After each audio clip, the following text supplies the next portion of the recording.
Hello everyone. नमस्कार, जय हिंद मेरे सभी प्यारे अध्यापक अड्डा परिवार को। मैं निशांत। आज शुरू कर रहे हैं सीटेट पेपर 1 ईवीएस की क्लास 4। ठीक है। आज की क्लास में हम लोग देखेंगे, पहला टॉपिक है आज की क्लास का एग्रीकल्चर। और आज की क्लास में हम पूरा एग्रीकल्चर को कवर करेंगे। ठीक है। एग्रीकल्चर यानी कृषि का प्रथम एक प्राथमिक क्रिया है, स्रोत है, जिसमें जो है हम लोग जो फल हो गया, सब्जी हो गई, और इसको उगाते हैं, और साथ में जो पशुपालन है ये भी कृषि में ही काउंट होता है। विश्व में 50% यानी 50% लोग जो है कृषि कार्य से जुड़े हुए हैं, और भारत में लगभग 3/3 लोग आज भी कृषि पे ही आधारित है। ठीक है। ये छोटा सा बेसिक सा इंफॉर्मेशन है। यहाँ से क्वेश्चन अगर जो बनना चाहे तो एक बन सकता है कि विश्व में कितने परसेंट लोग कृषि से जुड़े हुए हैं, और इंडिया में कितने परसेंट लोग कृषि से जुड़े हुए हैं। फिल इन द ब्लैंक्स में या मैचिंग में क्वेश्चन आ सकते हैं यहाँ से। ठीक है। आगे की ये इंपॉर्टेंट लाइंस देखते हैं। ये सारे डाटा जो है आपकी NCERT बेस्ड हैं। ये सारे डाटा जितने भी पॉइंट्स आपको पढ़ाए जाते हैं, ये सारे टॉपिक्स और पॉइंट NCERT से हैं, जो कि 3rd to 5th से हैं, और आपसे सिलेबस से मैच करते हैं सारे। जिस भूमि पर फसल उगाई जाती है उसे कृषितम भूमि कहते हैं, यानी एग्रीकल्चर लैंड कहते हैं, और हिंदी में कृषिगत भूमि कहा जाता है। ठीक है। एक ही प्रकार की फसल उगाने से और कई केमिकल के यूज करने से ज़मीन जो है बंजर हो जाती है। जड़, पत्ते, शाखाएं सड़ने और केचुए के मल से ज़मीन उपजाऊ हो जाती है। केचुए की ये जो लाइन है ना, मल से ज़मीन उपजाऊ हो जाती है, और उसके साथ एक और लाइन जैसा कि बैक क्लास में मैंने पढ़ाया था केचुए के लिए, केचुए को किसान का मित्र कहा गया है। ये दोनों ही लाइन बहुत इंपॉर्टेंट है, इससे क्वेश्चन बनते हैं। ठीक है।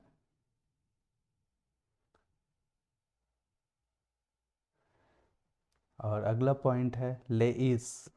वह मृतक है जो पवन द्वारा, यानी पवन हवा को कहते हैं, हवा द्वारा उड़कर दूर दूर जमा की जाती है। ठीक है। ये हो गया ये पॉइंट। इसके बाद आप देखते हैं क्रॉप्स। फसल है वो कितने टाइप्स की होती है। पहली हो गई आपकी खरीफ की फसल। ये जो है जून जुलाई में बोई जाती है, नवंबर दिसंबर में काट ली जाती है। ठीक है। इसमें जो प्रमुख फसल है वो है धान, चावल, मक्का, ज्वार, बाजरा, मूंग, मूंगफली। उसके बाद है गन्ना, सोयाबीन, उड़द, कपास इत्यादि। साइड में आपकी इन सब चीज़ की लगभग मैंने फ़ोटो दिखाने की कोशिश की है।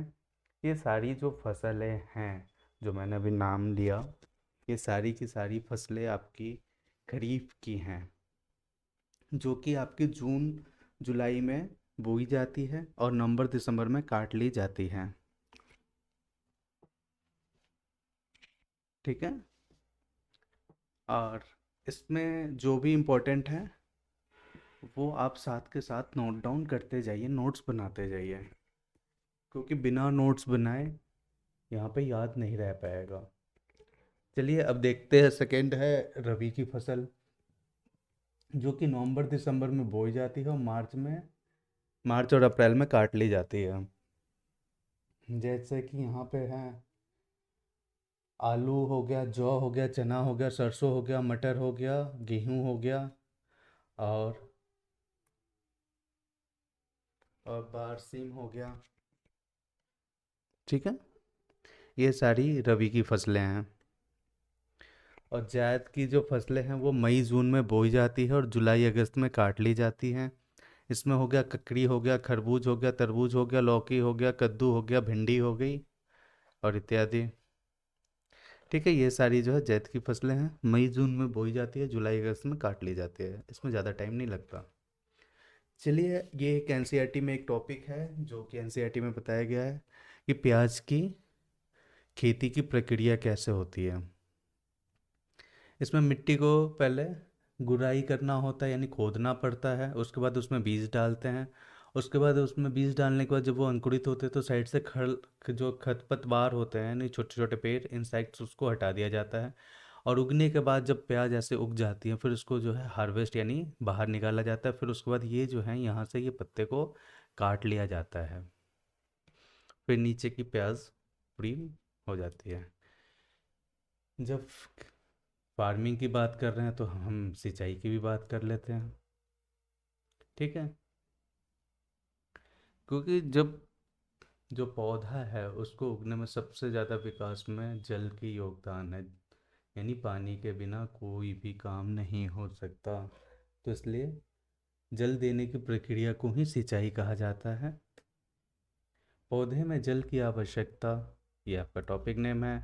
हर पौधे के कुल वजन का 80% भाग जो है पानी होता है। ठीक है,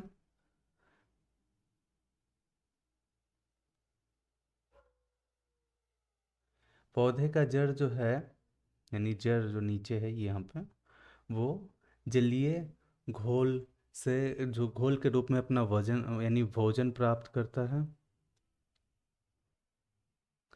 और पौधे जो अपनी सारी दैहिक प्रक्रिया जल जल की सहायता से ही करते हैं। जल जल का पोषण तक मृदा से लेता है, उससे पत्तियों तक भोजन और जल की उपस्थिति में ही होता है। जल की मौजूदगी में ही ये सारे अपना फूड तैयार करते हैं, यानी पौधे, और फिर वो ग्रोथ करते हैं। अब यहाँ पे हम लोग देख लेते हैं कि सिंचाई जो है अपनी, यानी उसकी विधियाँ कौन कौन सी है। पहली है प्रवाह विधि, जल प्रवाह विधि। ठीक है, यह वो विधि है जो खेत में प्लेवा करने या धान से सिंचाई करने हेतु प्रयोग में लाई जाती है। इसमें यानी आप ये देखिए कि पानी एक जगह बहता रहता है, यानी पानी लगा के इसमें खेती की जाती है। दूसरी है बाहरा विधि या क्यारा विधि। इसमें जो है क्यारियाँ बना के, ये छोटी छोटी क्यारियाँ बना के इस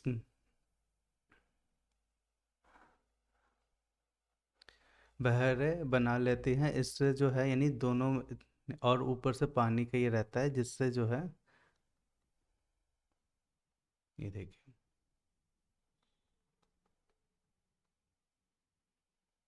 इस पेड़ के दोनों साइड ये क्यारे रहते हैं, इसके थ्रू इसमें सिंचाई की जाती है। ठीक है, बाहर इस प्रक्रिया बनाई जाती है कि पानी को अधिक चक्कर ना काटना पड़े। ठीक है, और उसे दोनों ओर क्यारियों में सिंचाई हो जाती है। ठीक है, इसको क्यारिया विधि कहते हैं। कूड़ विधि, इस इस सिंचाई प्रक्रिया में जब फसल की दो पंक्तियों के बीच में एक पतली नाली बनाई जाती है, जिन्हें कूड़ कहा जाता है। जैसे कि इसमें गन्ना, आलू, शकरकंद आदि मोड़ पर बनाई जाती है। यानी जैसे ये यहाँ पे आप देखें, ये फसल है, इसके दोनों साइड ये क्यारियाँ बन गई। इससे क्या होगा कि इसमें पानी रहता है और दोनों साइड से पेड़ को ग्रोथ होने में पानी मिल रहा होता है। इस पेड़ को ग्रोथिंग के लिए दोनों साइड से पानी मिल रहा होता है, इसलिए इसको कूड़ विधि कहते हैं। ठीक है, थाला विधि या रिंग मेथड जो हो गया, इसमें एक पेड़ है, उसके चारों साइड से एक गोला बना दिया जाता है और बीच में थोड़ा सा इसमें पानी स्टोर करके रखा जाता है, जिससे कि पानी ज़्यादा टाइम तक स्टोर रह सके। ये सबसे ज़्यादा जो उपयोग होता है वो खरबूज, तरबूज और ककड़ी में किया जाता है।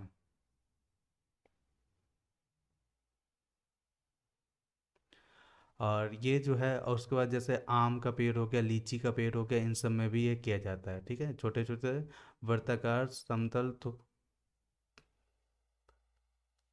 थाला पेड़ों के चारों तरफ बनाया जाता है, और इसमें जो है जल जो है ढाल में दिया जाता है। आमतौर पर यह वृक्ष की सिंचाई के लिए अपनाई जाती है।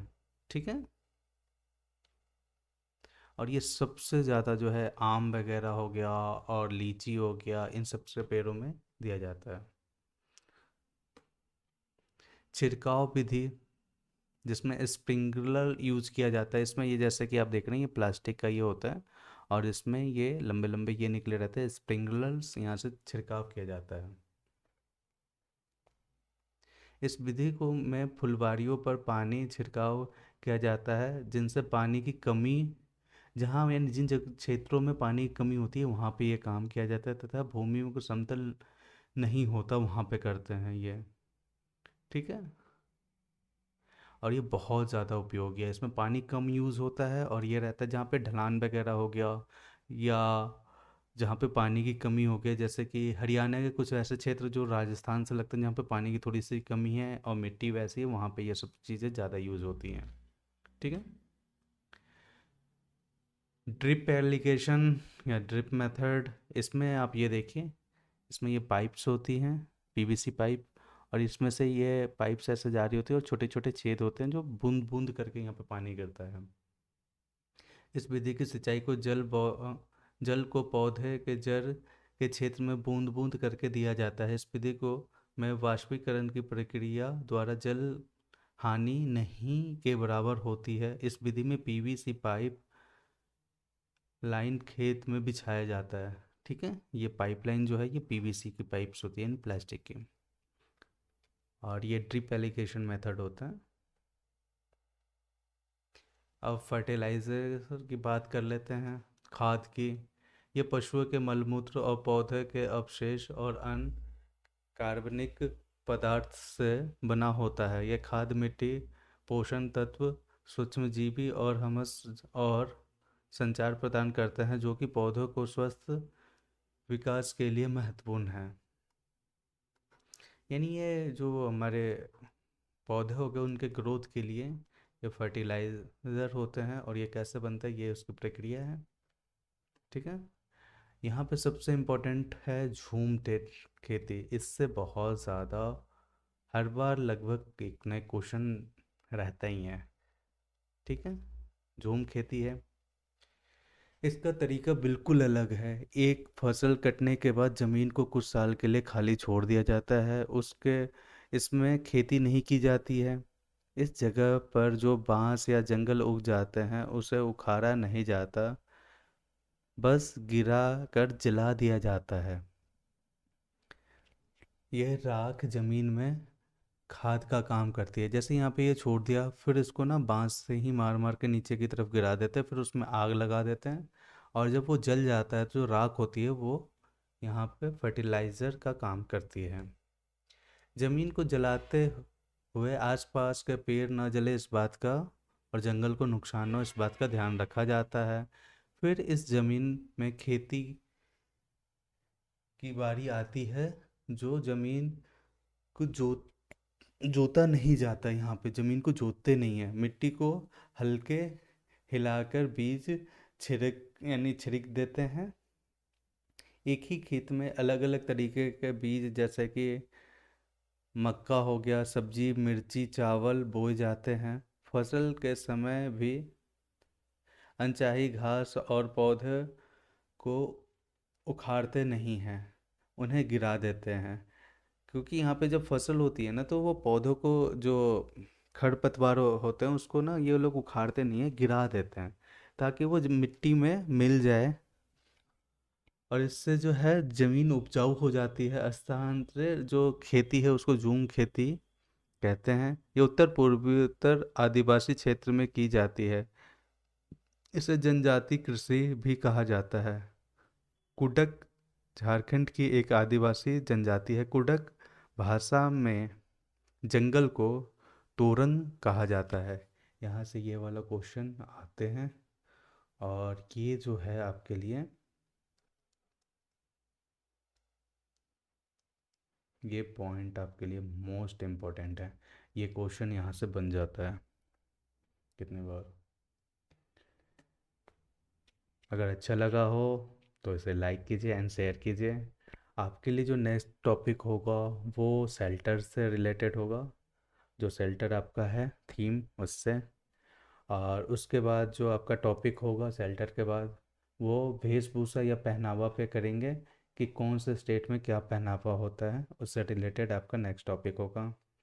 और इस वीडियो को ज़्यादा से ज़्यादा शेयर कीजिए। और आपको कोई भी क्वेश्चन में प्रॉब्लम हो, किसी भी तरीके का कुछ भी प्रॉब्लम हो, आप कमेंट बॉक्स में कमेंट कर सकते हैं, या इंस्टाग्राम और फेसबुक पेज का आईडी यहाँ पे दिया गया, आप वहाँ पे भी जाके हमें मैसेज कर सकते हैं।